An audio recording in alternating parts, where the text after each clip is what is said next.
one.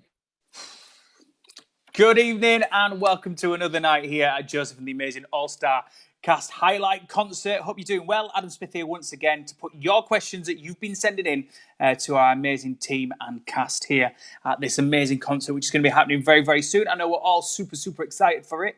Thank you for all your questions that have come in so far. Keep them coming in. Just post in the comments below.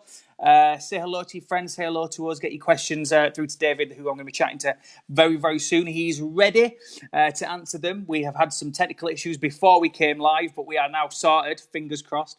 I find myself saying that. It's going to go on my gravestone after the last couple of interviews are done. So, fingers crossed. Let's hope this works. Over to David Wyatt. David, can you hear me, buddy? I can hear you, mate. Can you hear me? Now, this is it. He could hear me, and he might be able to see me. However, I can't do either of those. And this is a recurring issue that we're having, isn't it? Yeah. There we go. I'm just waiting for somebody to talk in my ear. But we are ready. I think it's your problem. Is it? Hiya, mate. I thought I'd just drop in and say hi, because I can see, I can hear, I can hear you. You are so Adam Lacey, good friend of mine, who's the executive producer of this. He's putting it all together right now behind the scenes.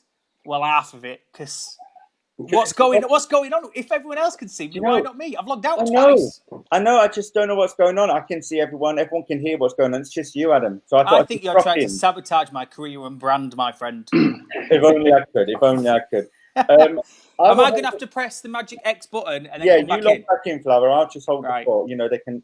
I'm the new Adam for today. Okay. I mean, take over if you want. No, I could go get a bath. All right. Yeah. I'll see you in a minute. All right. Hi, David. You all right, mate? Yeah, I'm good. How are you? I'm all right. Yeah, no one sees me behind the scenes doing all this, but it's been a reoccurring thing. Every time he comes on, he can't hear us. Here we go. Let's try him again. Right. I'm bringing you in now. Right. Okay. Is this going to work? I can see him and I can hear him. He's wearing a very colourful shirt. I'll see you later. I thought it was appropriate. Bye, Adam. Hello, David. How are you? I'm good. How are you? I'm very well. So we got here in the end. Thank you for being patient with us. It's Adam Lacey. He hasn't got a clue. He acts like he knows everything, but he knows nothing. How are you coping throughout this lockdown, my friend? Do you know, it's like Groundhog Day, isn't it? It's just every single day is exactly the same. You wake up in the morning and think, what's today going to bring? Yeah. Nothing. And more importantly, you wake up and think, what day is it? I mean, I felt it's been Friday for the past 6 days. So yeah. It's ridiculous. I count down the hours until I can have my first beer. Yes. Until it's socially acceptable. Yeah, I think that phrase, it's 5 o'clock somewhere, it's gone out the window. It's just anytime, anywhere right now. Lockdown rules for a lockdown world. Well, Thank you for joining us, David. No, thanks for having me. We have got loads of questions here. I know a lot of people, of your fans and your followers, are very excited to get these questions put to you and ready to see you a part of this amazing cast concert we've got coming up. Are you excited for it? I'm so excited. Have you caught any of the interviews that we've previously done? Yes, yeah. I watched Darren's and Zoe Tyler's and Mike Holloway. And yeah, it's been great. So the question, thank you very much. It means a lot. But the questions that you can imagine are quite all over the place. Yes. Yeah, so I'm ready. Be prepared. What room are you in, by the way? I'm in my music room, so it's kind of echoey because I like the acoustic. Yeah, you've made it when you've got a music room. It's brilliant. Right, let's get straight into it, David. The first one comes from Heat Kikola. What has been your most memorable role or performance, and what made it that for you? Wow. When I was at university, I played Sweeney in Sweeney Todd. Oh, good choice. And being a huge Sondheim fan, it was always kind of a dream of mine to play that role. And I never thought, I still consider myself too young. Don't we all? But the good thing about being at college is, you're the oldest one there. So I got to play Sweeney in Sweeney Todd. And actually, I've worked professionally now for 20 years. And I still go back to that. It was my first year at college as well, so it's kind of crazy, but it still to this day it's my favorite role I've played. Do you think that was the kind of thing that maybe gave you the bug to then have 20 years worth of a career? I mean, I kind of see my life as, you know, the guy in a chorus line who sings a song, I'm watching Cisco pitter pat, do, do, do, said, I can do that. That's kind of my life. My sister went to dance school when I was a kid, and I used to go and sit in the back and watch her tap classes and her ballet classes. And then I think I was about 8 years old, and I said to my mum, I want to do that as well. So she put a pair of tap shoes on me, pushed me into the class, and I've never looked back. So, and the rest is history. Yeah, it's been my life. And it's been great, hasn't it? I mean, you've done some amazing things. I mean, going to the questions here, LD Cooper, what was it like to appear on Ant and Dec's Saturday Night Takeaway with the Barricade Boys? I actually didn't get to do that gig with the Barricade Boys. Yes. But they did get to go on Saturday Night Takeaway. I do sing with the Barricade Boys, it's true, but there's a few of us now. Yeah. In the group, obviously, because the Barricade Boys are constantly performing and doing shows. Not only in the UK, they did a UK tour last year, but they're on cruise ships all over the world. So the company needed more than just the original four. Yeah. But I mean, it's been receiving such great reviews. You know, everyone's loving it, and the boys that put the shows together are doing fantastic. I actually currently work for them, so I'm kind of proud of the work that we do. Yeah, it's great. LD, check your history, mate. That's wrong. It's wrong. Well, Haley, was the Barricade Boys. So well, exactly. So we're 50% there. There you go. Haley Bardiak, will you be joining the Barricade Boys on tour next year? If so, can you get a Joesph song into the set? Ooh. I mean, maybe we could. Yeah. Possibly joining the Barricade Boys next year. We've got a few shows going out next year. I actually, when I came into lockdown, when lockdown happened, I was actually, I was actually on tour with Come What May. There you go. See it on the screen there. Look, there I am. And we'd spent the whole of February rehearsing for the show, and then we opened on the 3rd of March, and we got 5 shows in before we were told no more. So, I mean, it was kind of spoken about that we were going to come back in the fall, in the autumn. It kind of looks like maybe it'll be 2021. So at this point, we kind of don't know. But it's such an exciting show. We got to we celebrate the music from Moulin Rouge, the movie, but we also celebrate The Greatest Showman, Burlesque. A Star is Born, so it's a really fun show, and I play the host of the show. Yeah. So it's great fun. I get some fantastic songs throughout the show. So you listed some new contemporary musicals there, like The Greatest Showman and A Star is Born, and even Hamilton, which are quite current, and have kind of sprung musical theatre back into the just normal domain. It's not so much a niche anymore. So doing the show Come What May, even though you did it for five shows, how was it? How were people responding to those songs? It was unbelievable. You know, you probably heard me say the word fall a while ago. I lived in the States for 10 years, and coming back to the UK, I did some work on cruise ships and stuff, and this was my first opportunity to kind of do a UK tour again after so many years. So I mean, the reception that we got was fantastic, but for me, being back on the UK stage was just brilliant. It was like I'd gone full circle and I'd come home again.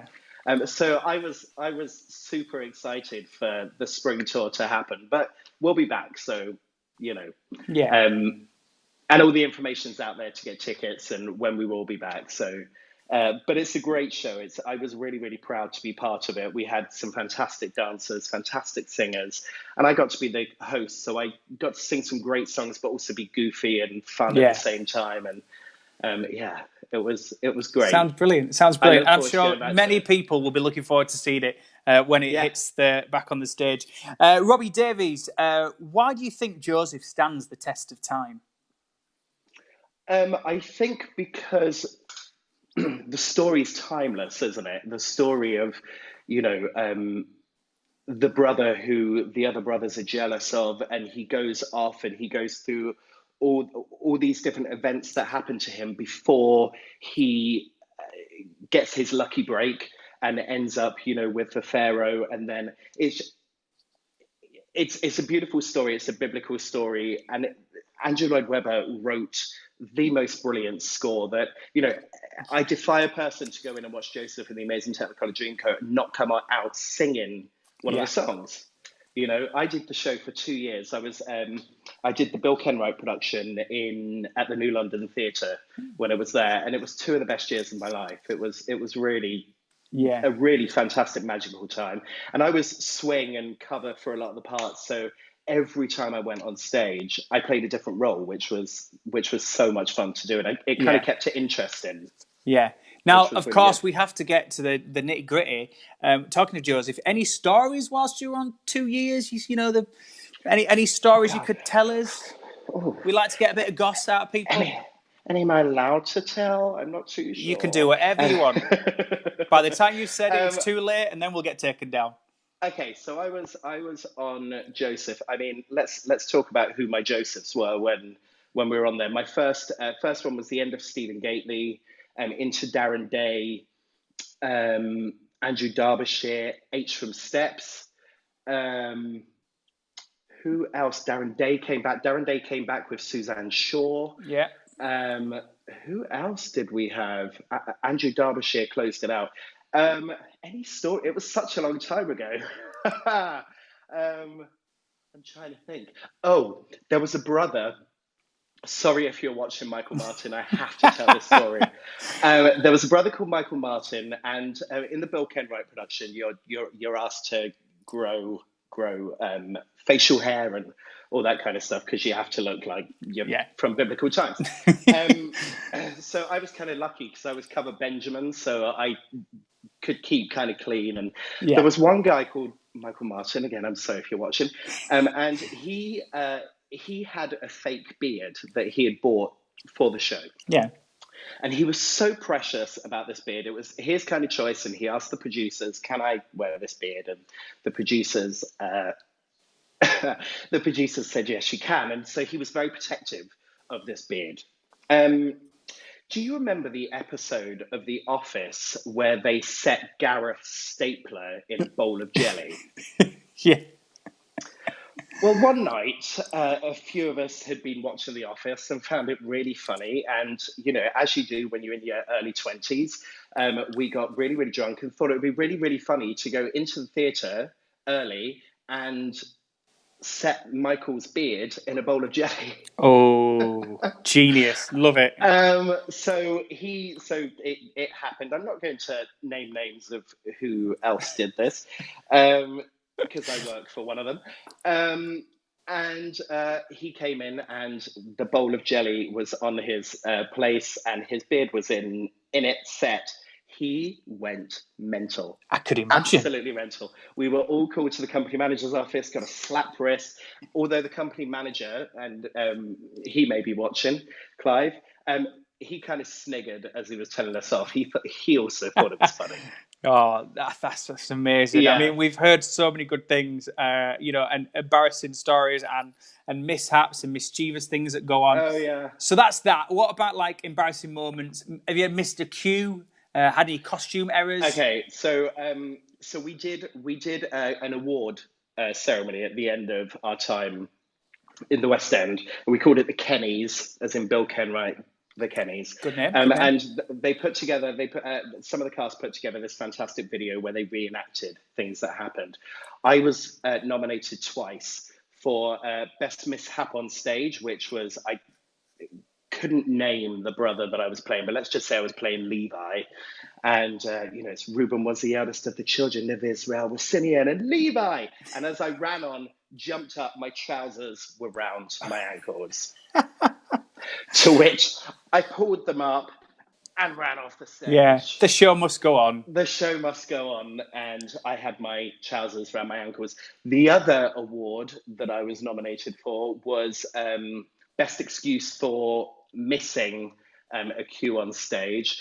And I missed the entire of the Pharaoh song, which opens Act 2, because I was on the toilet, and I used to suffer with irritable bowel syndrome, and I was on the toilet and I just couldn't stop, and I could hear the entr'acte for Act 2 happening, and I'm still on the toilet, And then after the Pharaoh song, our dance captain comes and knocks on the door. David, where were you? And I just shout through the door, I don't think I'm going to be in the rest of the show, my IBS. I can't believe I've just told everyone on Facebook about that. Do you know what? First of all, thank you for sharing that with us. But second of all, did you win either of those awards? You were just nominated. Did you win? I mean, that is... Oh, God, I can't remember. I think I won the IBS one. I mean, you worthy of that, definitely. I mean, come on. Yeah. It was brilliant. That is the best story I've ever heard throughout all these. That is brilliant. I mean, way to embarrass myself. I know. On Facebook Live. Right, let's carry on, IBS boy. Right, LD Cooper. What was your experience of touring with Joesph like? I got to do the tour a few times as the West End Swing. I got to go out and cover the tour. But the funny thing about doing that is Joesph is as a swing, the way I thought about Joesph was a number program. So you have 11 brothers, and I had to number them all. So I knew that, let's say number 7 moved from there to there to there to there to there to there to there to there, and that's how I would get through a number. So when I would go out to the tour, and sometimes it would be the dance captain calling me at like 11 o'clock in the morning and saying, can you be in Swindon by the 2:30 matinee this afternoon? We're a brother down and we need you to be there to do the show. So I'd have to leave my apartment, get on a train and go. And sometimes I would turn up 5 minutes before the show started and I'd literally throw a costume on. And then they would say, right, you're this brother. And in my brain, I would have to go, right, that's number 4. What does number 4 do? And then I'd go on stage and do it. So it was always, joining the tour was always a bit of a nightmare for me because it was always a lot of thinking rather than just going on stage and enjoying the time. But I used to love it. The technique sounds incredible. Yeah. Well, did it work? Did it work? The technique? Did you have any? Yes. Yeah. Good.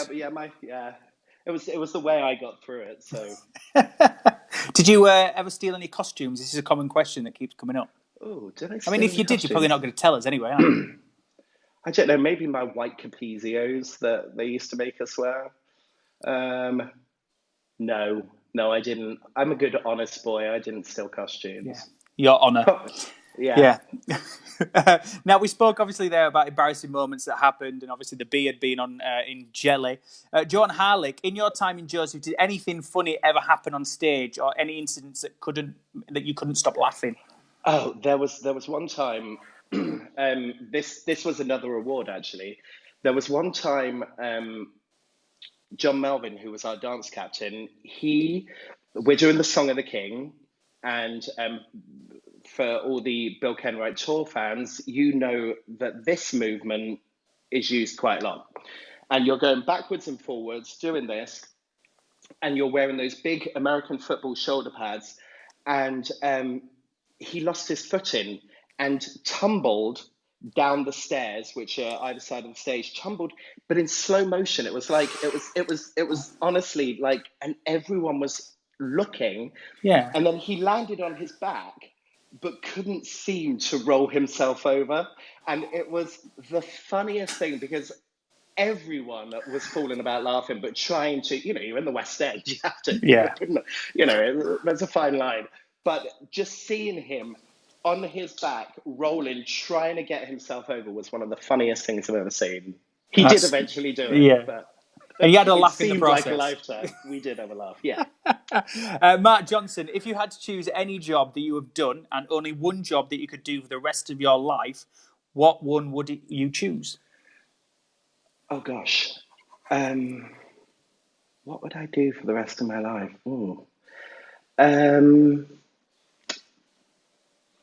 I used to work in Vegas, and I loved working in Vegas. And if I would have stayed there forever if our show didn't close, but I would have stayed there forever. It was just, I was there for 2 years, and it was 2 fantastic years. What I love about Vegas is the theatre community there is very unlike the West End and Broadway. people in the West End, people know each other, but everyone goes up and does their different jobs. Whereas in Vegas, it's a very kind of small, family knit theatre community. Everyone knows each other. Everyone helps each other out. Someone will give you a call and say, "Hey, I'm hosting some event at this casino on this night. Do you want to come and sing a couple of songs?" And you just rock up. And also the lifestyle there was if you were in a Vegas show on the Vegas Strip, then you were kind of seen as a celebrity. So there was red carpet events and this and it was just a very, very nice life. And you're in the desert heat, so it's that's kind of an added bonus. But yes, I'd stay in Vegas. I really enjoyed it there. Now, Vegas is such a unique place. I've been there so many times. I love it myself. But what show did you do there, and at what casino? I did a couple of shows there. We were at the New York at first, and I did. I went there originally with Spirit of the Dance for David King, and then we opened our ABBA show, Dancing Queen, and we opened a Broadway kind of review type of show. We did an adult review show called Shades of Temptation. And then we moved from New York across to Planet Hollywood, and we took over the big showroom there, and we did a brand new production of Dancing Queen that was kind of reimagined by a fantastic choreographer. And so it was I did quite a lot there actually. It was fun. That's amazing. It's definitely it's the Mecca, isn't it? It's Vegas, yeah, baby. Vegas. Yeah, it's crazy though. Everyone that goes to Vegas knows the Vegas Strip and downtown Vegas and the Hoover Dam and all this. But actually, when you live there and you live out in the suburbs, it's kind of a very normal life. And you go to the Strip to work, and then you go home again. So it was just a nice, and all the houses there were beautiful, and I had a beautiful house, and it was just a nice existence. Yeah, it's just in the middle of nowhere, isn't it? Like you said, the Hoover Dam, and then it's just nothing, and then before you know it, you're in LA, and it's you drive 4 hours to LA through desert. It's literally barren desert. Lovely place. Ian Henderson, your time in Joesph must have been very special to be part of this iconic show. What Joesph did you work with, and did you tour or do West End? Well, like we said before, I did the West End, and I did the show for 2 years, kind of the majority of the time that it was at the New London. So Stephen Gately, Darren Day twice, H, Andrew Derbyshire. It was a very special time for me because it was my West End debut, and I was 24, I think, when I got that show. So as a 24-year-old, getting a job in the West End was just it's dreams come true. It really was, and what a show! So, out of all the Josephs that you just mentioned that you worked with, who was your favourite? Oh, come on now. Come on. It's my job. I know. I have to say I've got 2 favourites. Well, allowed to. Come on. Darren Day is a Legend. Wonderful Joesph. I've seen Darren quite recently on a ship. It was really lovely to catch up with him. But he was a lovely, lovely Joesph, just very kind of strong. And H is just so much fun to work with. And back then he was, it was kind of just after Steps, and it was before he went off to the Royal Academy of Music. And so his stage technique was a little rough around the edges. H, if you're watching, I apologize for that expression, but it was rough around the edges. I played Benjamin a lot while H was in the show. And when he threw Benjamin into the middle of the stage, 9 times out of 10, he was so rough with me that my costume would rip open and I'd just be topless on the stage. Maybe it was his plan all along. Maybe it was his plan all along. But that's why he was just like, he really went for it. He was, there was no kind of, I'm going to grab you like this and be gentle as I throw you across. He threw me across that stage to the point that I nearly ended up in the pit a couple of times. Turned into a tragedy. Sorry. Yeah. Sorry. Did you ever cover Joesph when you did it? I know you said you swung for many brothers. What No. about Joesph? No? No, I didn't. I covered Benjamin. That was my main cover, and the Baker was my main cover, and then I was second cover Pharaoh, and then there was one show that I was Benjamin at the start of the show, and then I was the Baker in the middle of the show, and then I danced the Apache in the second half, but dressed as Benjamin. It was all very confusing. Yeah. But you know, it happens. It does. It's theatre. Did you work with Anthony Stewart Jones when he was Jacob? Anthony Stewart, yes, he was my father. Was he? Oh wow. Yeah, he was it for quite a long time. Actually, Anthony and I think worked together for a year on that show. Anthony's a wonderful man. Yeah. No gossip on He him. really is. No gossip on him. He Oh. was just the sweetest man. Okay. I think we'll get some more gossip off you later on. Claire Buckingham, working on cruise ships must be good fun, getting to see a lot of the world and getting paid to do so. Would you recommend this line of work to entertainers starting off in the business? Obviously not right now, after lockdown. Yeah, I mean, so when I first left college, working on a ship was one of my first ever jobs. And I was 22 years old, and I did 9 months on a tiny ship called the Flamenco. And I came off that ship and vowed never, ever to step foot on a cruise ship again. Fast forward 16, 17 years later, and I came back from America and I got offered a lead production singer on the Queen Victoria, one of the Cunard ships. And I went on there and I did a world voyage, and I literally had the best time of my life with some incredible performers. I made some best friends that, you know, are with me now for life. I would highly recommend working on cruise ships to anyone who's starting in the industry, dancers, singers. It really is a lovely life. But then I did 2 world voyages on the Queen Victoria and the Queen Mary 2. And then I left that to become a guest entertainer. So now I sing with the Knights of Music and the Barricade Boys on the ships, which is great because you go on there for, you know, a week, 2 weeks. Yeah. You're a guest. You get to sunbathe and have a nice time and a vacation, and then you do a couple of shows in that time. So And get paid for it.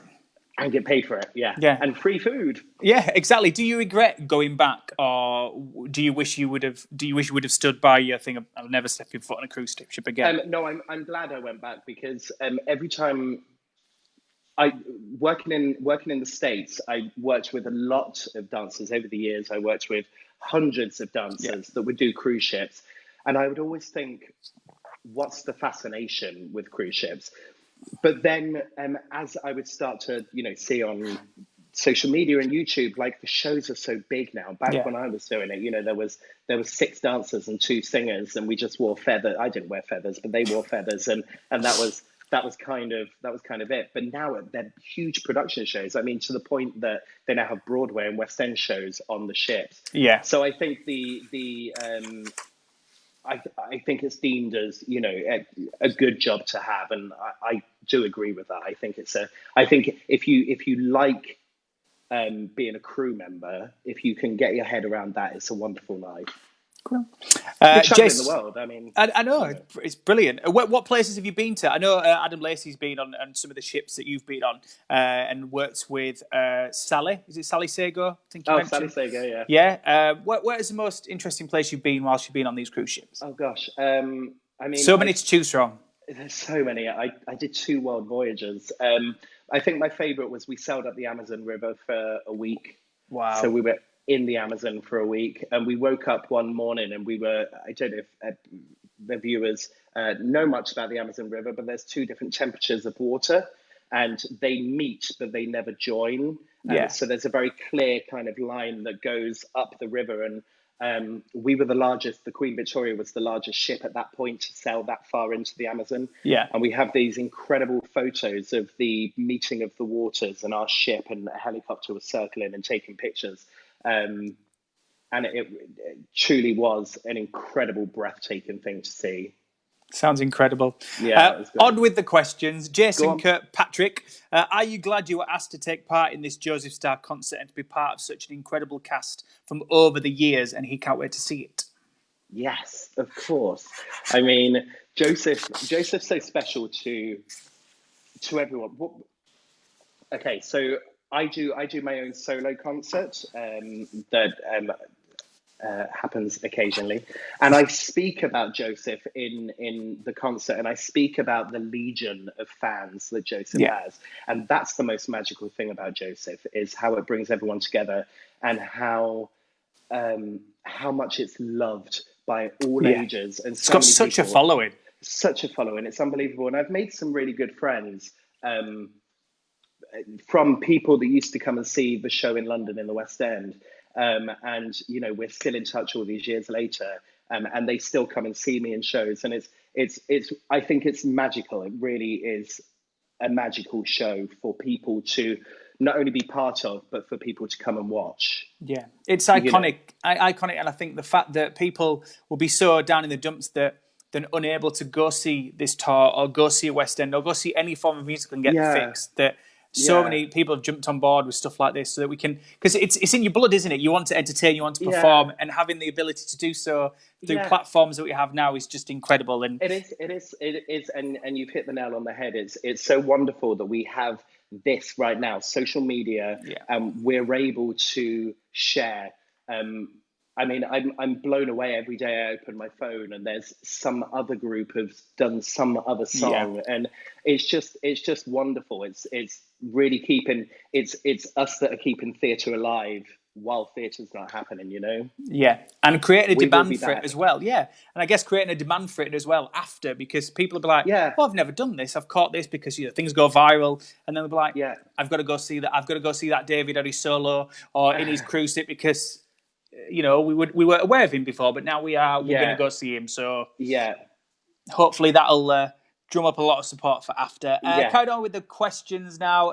Helen Thompson, which was your favourite? People that I was talking about. Is she? Hi, Helen. Yeah. Which was your? Well, let's hope it's a good question. Otherwise, you might fall out. She might try to trip you on something. Which was your favourite brother to play?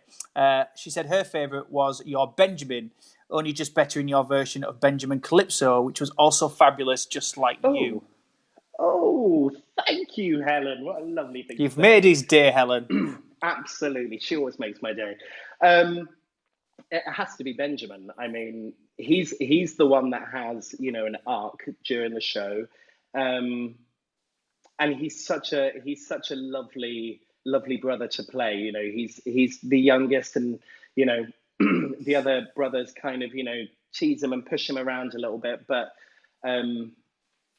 in the end, it all comes right, and they show their love for him. So yes, Benjamin was definitely my favorite role to play. But I did enjoy doing Benjamin's Calypso, so thank you for reminding me of that, Helen. It was because she's made you aware of Calypso. Can we get a clip? Oh no! These doors open. How you gonna accuse him is a mystery. There you go. That's what you're getting. It's better than nothing. Thank you very much, David. I need more of this. Get it. Well, I asked the question. Go on. Haley Bordiak, if there was a film made of your life, who would you want to play you? Oh, gosh. Someone devilishly handsome. Of course. Yeah. I mean, I always get told I look like Robbie Williams. He's not an actor, but maybe him. I don't know. Ryan Reynolds could play me. Ryan, is it Deadpool guy? Yeah. Do you suit a red suit? I mean, I look good in spandex. Fab, brilliant.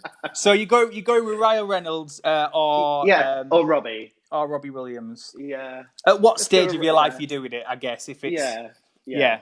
Good choices. I like them. And I like the reasoning as well. Alison Martin, how did it compare to do Joesph in the West End to doing it on tour? Did you find the audiences were different around the country? And where would you say had the best audiences? I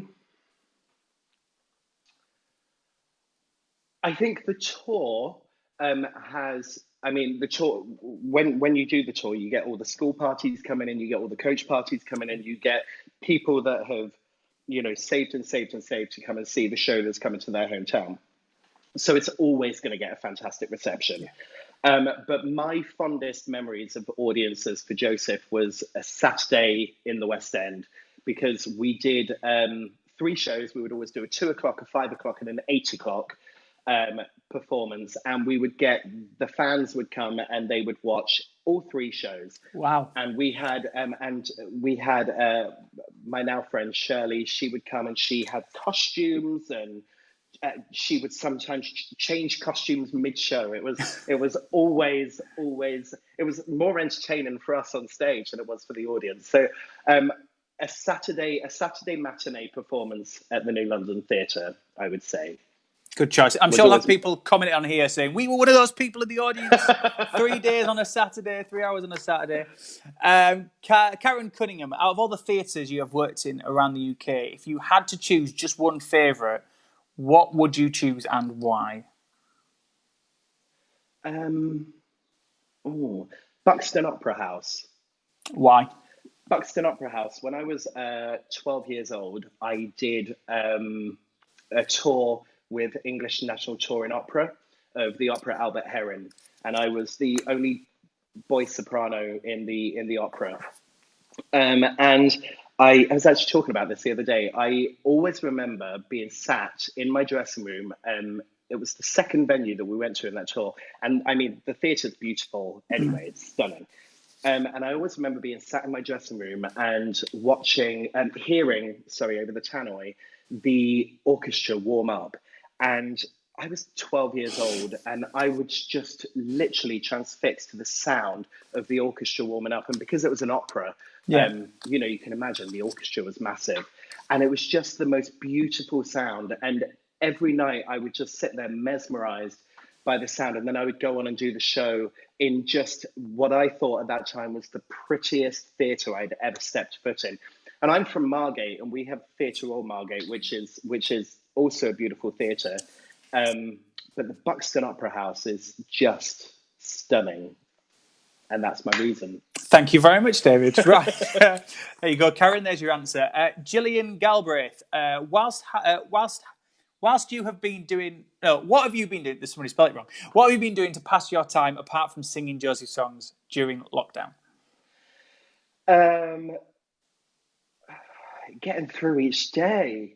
I bet the beer's helping. So the beer does help. I'm actually really lucky. I have my partner here from America who came over for my opening night of the tour, Come What May tour, 2 months ago now. He arrived on the 2nd of March, 3rd of March, and is still here now. And when we went into lockdown, we kind of looked at his, he's obviously here as an American tourist, and we kind of looked at his visa, and he could stay here legally till September. So he decided to stay with me during this time. So we've just been, having a great time going out for. We actually live right by the coast, so 2 minutes walk in that direction, a cliff tops, and it's beautiful. Stunning and beautiful. So yeah, that's kind of been taking up our day, and singing. We do a lot of singing, hence why I've got a music room. Yeah. I feel sorry for our neighbours upstairs. They just have to listen to it. We do a lot of singing. I guess even though it's a sad scenario, obviously with the lockdown and everything, and the tour being postponed, I guess it's a chance for you guys to spend together, which you wouldn't have got otherwise. I guess because you'd have had to jet back and you've had to be touring all over. Yeah, so it's always very difficult when you're in such a long distance partnership, to be able to find that time to spend together. So this is kind of, it's a blessing and a curse at the same time. Yeah.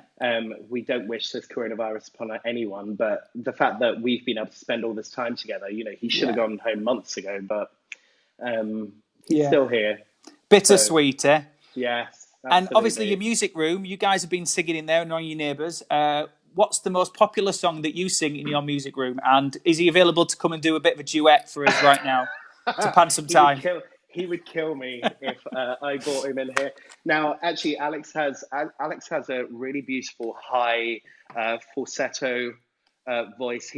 I'm a baritone, So I'm all, kind of down in the lower register, and he sings really high. And my favorite song to sing with him is "Suddenly Seymour," and he's Audrey. Wow.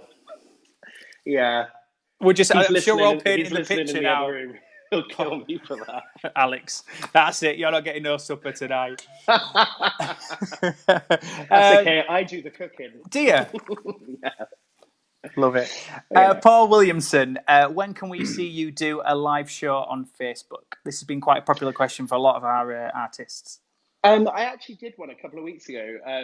There's a friend of mine from university set up a kind of as soon as this happened, he set up a live Facebook feed every night called Sofa Sessions. And Sofa Sessions, he invites every single night at 7 o'clock, 7:30 maybe, 7 o'clock. Sorry, I'm lying, it's 8 o'clock, is a different musician, and it can be anything. It can be, a musical theatre artist, it can be an indie singer, a folk singer, but every night there's a different singer that performs for half an hour. So I did that a couple of weeks ago, which went really, really well for me. It's really nerve-wracking doing stuff on Facebook Live. I'd much rather be on a stage in front of an audience, because you see the names pop up. So and so is viewing. John's viewing, Bob's people viewing. that you've not seen for 20 odd years, and and you're like, oh God, they're watching me. Oh God, I better not mess it up. Yeah, it's but maybe in the next couple of weeks I'll do another one.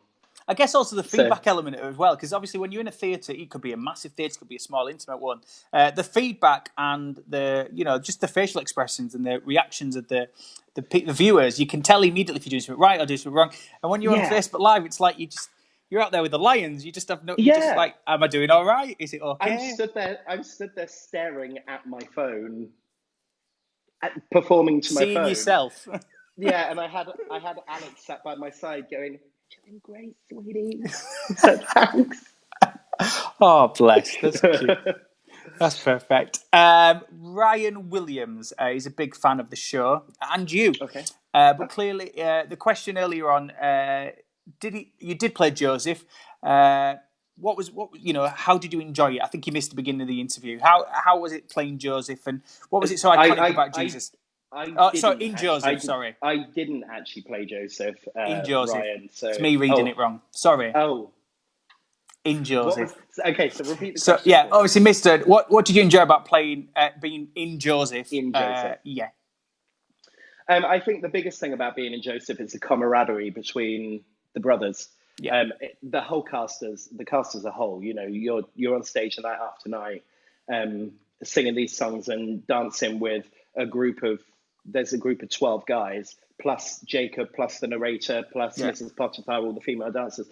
So it is the camaraderie of the brothers. If you get a good cast of boys together, you can, you really do form a brotherhood. So I think that's what I loved the most about it. I loved that, and the fans, the audience reaction was always, it was a crazy, crazy time. I couldn't believe how this show that I actually grew up. I mean, I remember seeing it with Philip Schofield back at the London Palladium back in the 90s.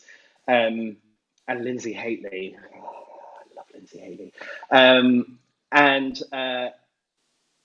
I seeing it and loving it, and then actually going on stage and doing it was two completely different experiences. Yeah. You really do get, the audience reaction really does kind of get you going. So, yeah. Yeah.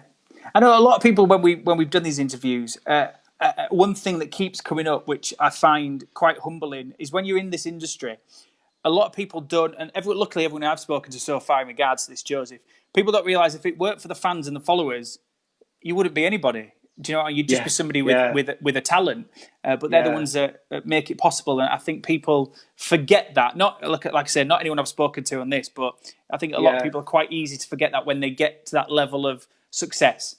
Yes, absolutely. And isn't it fascinating that Joesph is, celebrating 50 years or something? Is it 50 years? I think maybe 52. It's 52 years. I mean, the fact that the show has had a continuous run somewhere in the world for 52 years really does, show the strength of that show and the message that it sends to people and the way it makes people feel. I think that's absolutely incredible. And even to the point that they've, just reopened it again last year in the West End, and it was supposed to come back again this year to the Palladium. It's just unbelievable. It really is a show that stood the test of time. Yeah, and also one thing I like really, I find really humbling about it is that people now that are watching it and getting involved, that are asking the questions and watching these Q&As, for example, that I've been involved in, their ages are varied. You'd expect them to people from the originals of the 90s, but these are people that, millennials, that were born past 2000, that are still such big fans of Joesph, as if they were there when it was released. Yeah, absolutely. Isn't it crazy?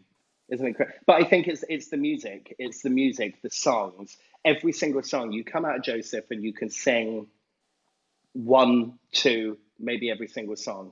And I think that's the strength of what Andrew Lloyd Webber put together. He put together a show that people can sing along to. Yeah. It's a credit and testament to them. Yeah. Yeah. On Joesph, Robert Wilson wants to know, what is your favourite song from Joesph?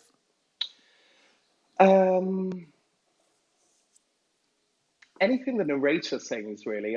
The opening of Act 2, the opening of Act 1, the Some Folks Dream of the Wonders They Do. Do you know, I do, we actually do a tribute to Joesph in the Nights of Music, which I do on the ships. Now, the Nights of Music started as a UK tour with Philip Schofield was hosting the tour. And Simon Schofield, who I work for, is friends with Philip Schofield. They're not related, but they're friends. He had invited Philip to do this. So Philip said, well, if we're doing the Nights of Music, obviously you've got Lord Andrew Lloyd Webber. So let's do something from Joesph, which we continue to do in the show to this day. And I get to sing the narrator at the beginning, the Some Folks Dream of the Wonders They'll Do, which was the part that I always wanted to play. It was back when I did Joesph, we didn't have men playing the narrator, even though it was written for a man originally. Yeah. So I get to do that on the ships, which I absolutely love. So yeah, it's probably the narrator's prologue. That's incredible. Right, moving away from Joesph for a second. David Wyatt, go on, get a drink if you want. What is your dream role you are yet to play? Now, this could be anything. I'd like to play Sweeney again, because I only played that at college. That's a dream role. I'd love to play Javert in Les Mis. Yeah. That's a dream role. And I'd like to play the King in Hamilton, King George. Yeah. Just because he gets to sit in the dressing room, go on stage, kill the audience with "You'll Be Back," and then go off again. So that would be a fun gig to do. Good choice. So if any producers are watching, then after lockdown, give him a call. He's well talented, could do everything, and apparently he's very good in spandex, from what you told us earlier as well. So there you go. I mean, I expect you to say, "I'd like to play Deadpool." I'd like to stand in for him, maybe. Deadpool the musical. Do you know what? Don't joke. I think right now, during lockdown, a lot of people have gone, could we turn that in? I was chatting to Mike, and he was like, tomorrow's People or World as a musical. And I was like, probably work that, to be fair. Definitely. Turn anything into a musical. Exactly. Jane Summerfield is our final question, and it's one that's been popping up throughout all of our Q&As. So you've already heard it, because I know you've watched some of them. Darren got it wrong. Many other people have got it right. All of the other cast have been asked this question. Now it's your turn. Jane Somerville is putting you under pressure. Sing or say, let's scrap about say, sing all of the colours in order. Go. It was red, yellow, green, brown, scarlet, black, ochre, peach, ruby, olive, violet, fawn, lilac, gold, chocolate, mauve, cream and crimson and silver and rose and azure and lemon and russet and grey and purple and white and pink and orange and blue. I'm just waiting to find out if you're right. I should know it by now, shouldn't I? Spot on, David. Well done. Yes. And just for a bonus point, how many colours are there? Oh, as many as I sung. 30-something. We'll go with that. So, we'll go with that. David, it has been 29. Oh, there you So go. you were kind of close. Close. Yeah. Yeah. Well done. You'll get half the bonus point. David, it's been a pleasure chatting to you, buddy. Thank you so much for taking Thank time you for out having me. It's been and so much fun. letting us be into your music room to answer the questions that we put to you. Of course. We are looking forward to seeing you as part of this Joesph I concert can't wait coming to see soon. the end result. All of us are the same. We're very excited. Yeah. Thank you for answering the questions, David. Stay safe, stay well, and take care. We'll catch up with you soon, buddy. Thank you. Thank you. Take care. Bye. You too, David. Thanks All the for having best. me. You're welcome. Right, that is it. Thank you, David. We will be back with you on Saturday night, chatting to Anna Campkin from 7 o'clock. If you have any questions for Anna, get them in right now. You can do so by messaging any of our platforms, Facebook, Twitter, Instagram.